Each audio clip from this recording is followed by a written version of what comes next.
Hello dears, MCom fourth സെമ്മിൻ്റെ distance എഡ്യൂക്കേഷൻ്റെ registration time ആയിട്ടുണ്ട്.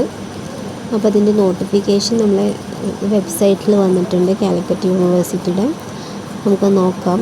It is notified for information for all concerned that the link for online registration of fourth semester MA, MSc, M.Com, PG, STE, CBCSS, supplementary or improvement examination April 2026, then 2019 scheme 2022 and 23 admission for the candidates of the School of Distance Education will be available on the university website from Monday to 3rd 2026 onwards as per the schedule given below. അതായത്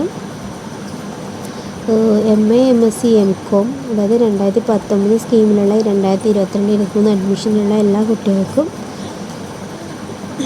March 2 മുതൽ ഓൺലൈനായിട്ട് എക്സാമിന് വേണ്ടിയിട്ട് registration വേണ്ടിയിട്ട് apply ചെയ്യാവുന്നതാണ്. Last date of online registration without fine എന്ന് പറയുന്നത് 17 മാർച്ചിൽ. അതേപോലെ തന്നെ 500 രൂപ ഫൈൻ 200 രൂപ ഫൈനോട് കൂടിയിട്ട് 23 വരെ നമുക്ക് മാർച്ചിൽ തന്നെ അപ്ലൈ ചെയ്യാം.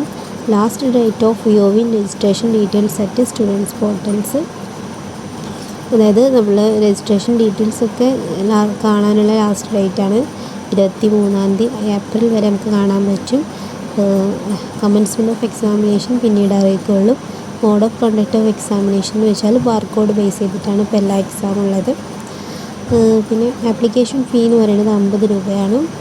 പിന്നെ നമ്മൾ ഫസ്റ്റായിട്ടാണ് അപ്പിയറൻസ് എക്സാമിന് എഴുതുന്നത് വെച്ചാൽ 100 രൂപയും, നമ്മൾ ഇമ്പ്രൂവ്മെൻറ്റോ അല്ല സപ്ലിയോ എഴുതുന്നത് വെച്ചാൽ 200 രൂപ വെച്ചിട്ട് ഓരോ പേപ്പറിനും കൊടുക്കണം. മറ്റുള്ള പ്രാക്ടിക്കലോ വൈവോ അങ്ങനത്തെ കാര്യങ്ങളൊക്കെ ഉണ്ടെങ്കിൽ അങ്ങനെ എല്ലാത്തിനും കൂടിയിട്ട്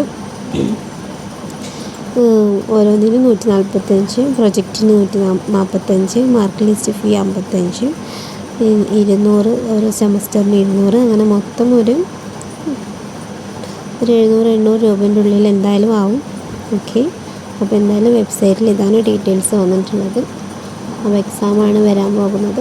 എല്ലാവരും നല്ല രീതിയിൽ പഠിക്കാം. Okay, thank you.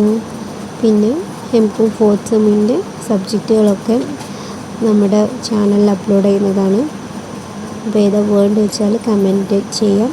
അതേ ടോപ്പിക്കുകളൊക്കെ നമ്മൾ വീഡിയോ എടുക്കുന്നതാണ്.